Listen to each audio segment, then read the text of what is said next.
If you would like to follow along in your pew Bibles, we're going to be reading this morning from Luke 15:11 through 32, found in the New Testament. Please remain standing as you are able for the reading of the gospel. This is the parable of the lost son. Then Jesus said, "There was a man who had 2 sons. The younger of them said to his father, 'Father, give me the share of the property that will belong to me.' So he divided his property between them. A few days later, the younger son gathered all he had and traveled to a distant country. And there he squandered his property in dissolute living. When he had spent everything, a severe famine took place throughout that country, and he began to be in need. So he went and hired himself out to one of the citizens of that country, who sent him to his fields to feed the pigs. He would gladly have filled himself with the pods that the pigs were eating, but no one gave him anything. But when he came to himself, he said, 'How many of my father's hired hands have bread enough and to spare? But here I am dying of hunger.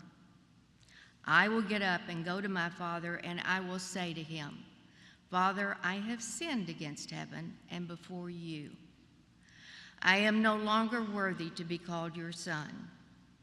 Treat me like one of your hired hands.' So he set off and went to his father. But while he was still far off, his father saw him and was filled with compassion. He ran and put his arms around him and kissed him.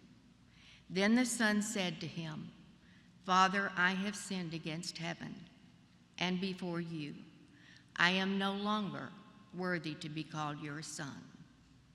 But the father said to his slaves, 'Quickly, bring out a robe, the best one, and put it on him. Put a ring on his finger and sandals on his feet. And get the fatted calf and kill it, and let us eat and celebrate. For this son of mine was dead and is alive again. He was lost and is found.' And they began to celebrate. Now his elder son was in the field, and when he came and approached the house, he heard the music and dancing. He called one of the slaves and asked what was going on. He replied, 'Your brother has come, and your father has killed the fatted calf, because he has got him back safe and sound.' Then he became angry and refused to go in. His father came out and began to plead with him.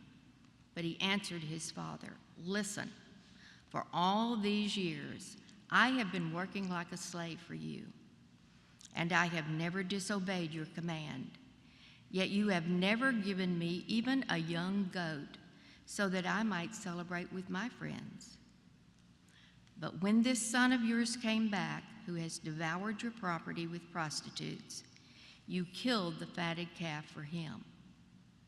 Then the father said to him, 'Son, you are always with me, and all that is mine is yours. But we had to celebrate and rejoice because this brother of yours was dead and has come to life. He was lost and has been found.' This is the word of God for us, the people of God. Thanks be to God." You may be seated.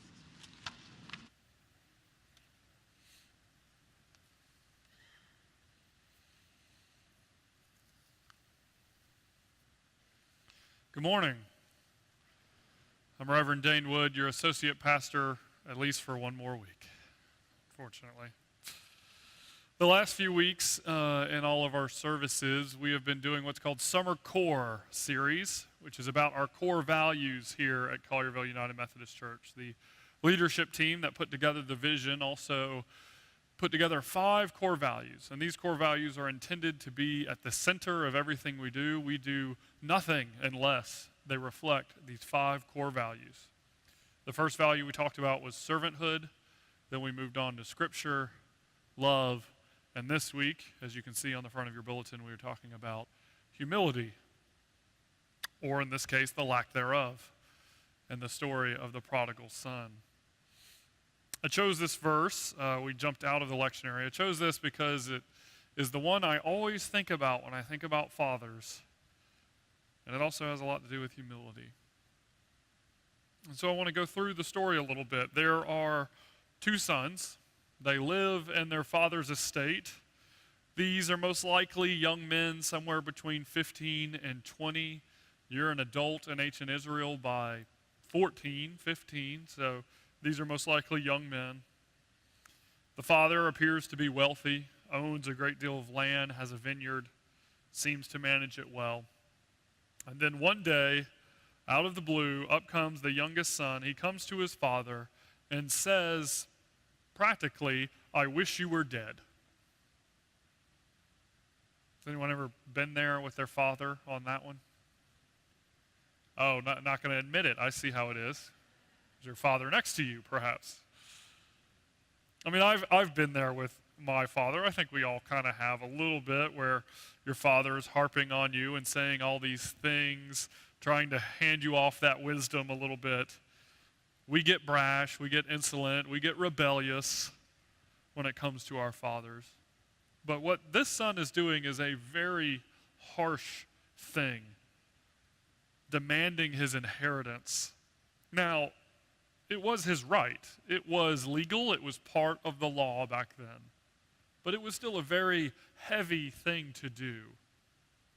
The youngest son was asking to be removed from the family entirely, to be disowned, to even remove the family name. He would take what was owed him, what was his, he was entitled to it from his father, and he would leave to make his own way in the world without that family hanging on him. Now, the older brother hangs around. It's always the older brother who knows better. I'm an eldest. He stays home. Everything that is left now of the estate, the part that wasn't sold off, belongs to him. The family name will carry on through him, the house, the estates. He will work the fields as is expected. He will do his duty. Now, this younger son goes out, presumably a few towns over or wherever, and he has a good old time, it seems. The prodigal son spent everything he had on dissolute living. The word prodigal means wastefully extravagant. So I'll let you fill in the gaps of what that means. But in no time, it seems, he has lost everything. He did not invest his money as probably his father advised, and especially when the famine came on the land, he had nowhere to go, nothing to eat, nothing to turn back to. So he had to find a job. The only job he could find was that of feeding the pigs. This is as bad as it gets in the Hebrew world. Pigs are unclean. You can't touch them, you can't eat them, you can't be around them. And to have to go into their muddy pens and feed them slop was an unclean job. To make it worse, no proper Hebrew is actually going to own pigs, so he's going to have to go work for some Roman or Samaritan or some sort of foreigner instead of somebody from his own people. It was insulting work. He could have been at home working in a vineyard of grapes and what is presumably as pristine as Northern California or whatever. But no, he is down in the mud and the muck with the pigs. And then, to get even better, he's eating the slop because he's so hungry. I think any of us would probably be broken in this humiliation and insult, and it breaks his will. He decides his only option is to go back begging, to beg his father to just let him work, to be a slave under his own family, to be an indentured servant just so that he will not die. Anything must be better than this mud and muck with pigs. And this is where the story to me becomes particularly interesting. See, I wonder about the father. The father is at home during all of this. He's working the lands with his eldest son. What are the emotions that are going through him in all of these events? His youngest boy had left with half of the family's worth, and we've heard nothing ever since. Was he angry? Was he worried? Perhaps he wanted vengeance. I know I would not have been happy. I would have been probably in that anger and vengeance camp. I worked a long time for my wealth and my estate and to provide for them before they were even born, and now they're going to come and just rip half of it away. Sure, I'd be grateful to have the one son with me, but there was supposed to be two. I expected two. I wanted two. I can just imagine the emotion in this father. I'm not sure I would have given that youngest son his inheritance in the first place. The baby in the family doesn't need that much attention. I have a younger brother. Would any of us have really given up half of everything you have? If your 18-year-old son or daughter come up to you and say, "Give me half of your worth, I'm leaving," I don't see anybody nodding yes. They'd have to pry it from my cold, dead hands.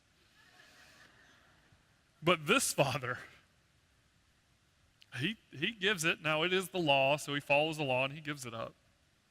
But I am sure he is broken by this action. Disappointed. It had to have hurt. But he had something else going on inside of him. He had a hope.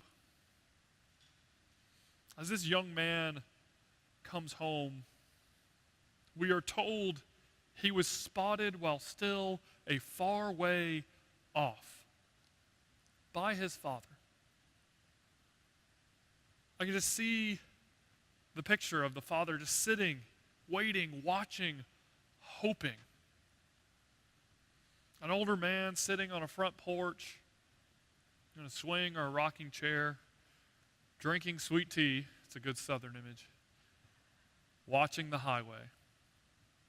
Watching as cars go by, one after the other, day after day, year after year, for all we know. But watching, waiting, hoping for a car that would be just a little bit different than all of the others, that would turn into that dirt driveway and throw up a cloud of dust. And see, it's the father who is waiting and hoping. He spots that cloud of dust as the young man comes home, and he bolts, he jumps off of that porch and runs to hug that boy's neck.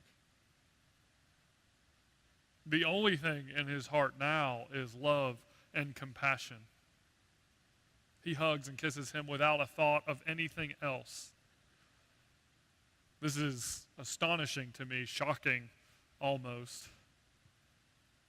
Whose father would be like this? There are times in my life I'm not so sure my father would have been like that. He would be now, I assure you. But there were definitely times as a child I think I would have expected to have been pushed away, told not to return, to be kicked out, guilt or shunned from the family. And we're not even just talking about money, taking money and squandering. Times when I made choices that I knew my father would have liked, done things in my life, or gone places, or lived in a way that did not agree with him. I think we often expect judgment and punishment for those things, especially from our dads. But Jesus is hoping, Jesus is trying to make us see things a little bit differently. See, the love of a mother has very little to do with blood. It has more to do with the love of Christ, and it is the same here with the Father. This is the example of a father's love. It is not a love based on what is achieved or failed in life, not based on who is eldest or youngest, though they love the oldest just a little bit more. It is not a love based on judgment or expectations, rewards or punishments. It is a love filled with compassion. The Father runs to greet his children when they come home. The reasons no longer even matter. Who cares why they were away? They are home now. He overcomes any pride he had in his own achievements and is driven by a humble heart. The Father is so excited to see his youngest boy that he has him dressed with gold and sandals and in the nicest clothing he can have. They prepare a feast and a party for this lost son. I am sure this youngest child is very surprised by this. Probably as surprised as the eldest is. And the eldest is very mad. Anytime the baby gets something, the eldest is mad. He had worked and worked for years, and his father never even gave him a goat. The elder questions the father, and the father's confused. He replies, "Everything here is already yours. What more could I possibly give you? Instead, let us rejoice for the one who is lost. Let us celebrate the one who is dead and is now alive." When we read this parable, I think we often sort of imagine ourselves inside of it. That is a tool we use in parables to help us parse out what's happening. And so I imagine you have already thought about that. Many of you may be in the youngest son camp. Maybe you know you've wasted a few things. But maybe many of the rest of you are in that eldest camp. Maybe a little jealous of what's happening. But I would like to read this parable today and it not be about forgiveness.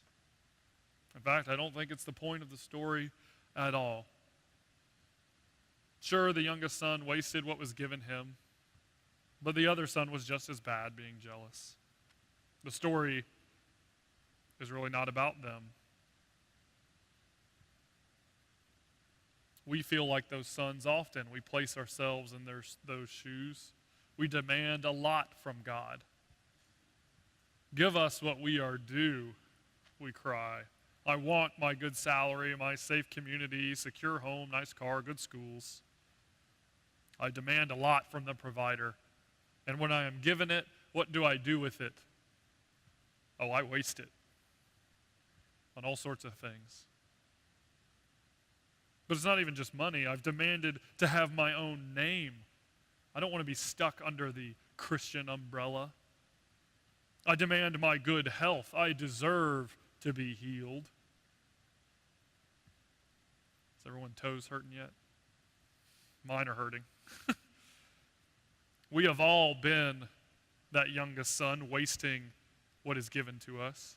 But we are all the eldest son too. As soon as you want to question my faith or my actions, oh, I'll tell you how faithful I am, how studious, how much blood, sweat, and tears I have poured out in my tithe. Don't tell me how to be a Christian. Don't expect me to change just because something new rolls along. I have been working for the church a long time. This church has been around for 100 years, over 3,000 members. We don't have to change. Pride. That is what both of these sons are really about. They are prideful. They are selfish and they are thankless. But again, I tell you, the story is not about them. The story is not about us, the sons, but about who we are called to be. It is the Father that is the center of this story. It is his undeserved and unyielding love that he gives out. That is the point. It's not about forgiveness because the Father doesn't even care what the youngest son has been up to. He doesn't ask him, oh, where were you? What did you do with my inheritance? No, he skips all of that. He runs to him, hugs him, before the youngest son even has a chance to ask for it. The Father would give away everything all over again. And that's what he tries to tell the eldest. He would squander the 99 just for the one every single time. We will go through life, many of us, acting out the roles of these sons and brothers. We waste what's given to us. We sin and squander our blessings. And this story does tell us that the love of Christ embraces us anyway and welcomes us back home to the kingdom. And after that point, many of us will act like the eldest. We will work in the estate, work for the kingdom. We will do our best to sow seeds and keep the vineyard. And we will get jealous and frustrated. Why do good things happen to them and not to me? Why do I not receive the glory I deserve? But the reality is with Christ in our heart, we are already glorified whether we see it or not. We have assurance. What more could we want? But in worrying about the sons, we miss the point. Christ isn't calling us to be the prodigal son or the eldest son. We are called, the church is called, every one of us individually is called to be the father of this story. Oh, but preacher, only God can love like that. Only Jesus is that kind of perfect. Well, be perfect, therefore, as your heavenly Father is perfect. Matthew 5:18. Jesus is not asking you to try and love people like this, to think about it, to believe in loving people like this. He is telling you to do it. It's a command. He's telling us to be the Father, to love with abandon, to forget wrongs done to us, to run out at the first sign of a cloud of dust and welcome home lost children. So who are we going to be as a Christian church, as the United Methodist Church, as Collierville United Methodist Church? Who are you going to be in the days to come? I have seen fathers in this church. I have seen at times this church jump off of its porch to help others. So I know it's possible, even in the short time I've been here. However, those days don't happen enough. They are not common enough. We get caught up sometimes in the roles of those sons. We might sit on the porch, but we're in our comfy chair looking in the house instead of towards the road.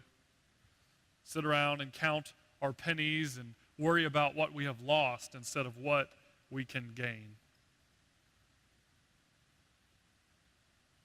There are lots of sons and daughters that are prodigal and eldest, full of jealousy and full of pride. It is now a time of pride, it seems like. People too proud to admit things when they are wrong. We do not need more of that in the world. Now is a time for fathers. Amen.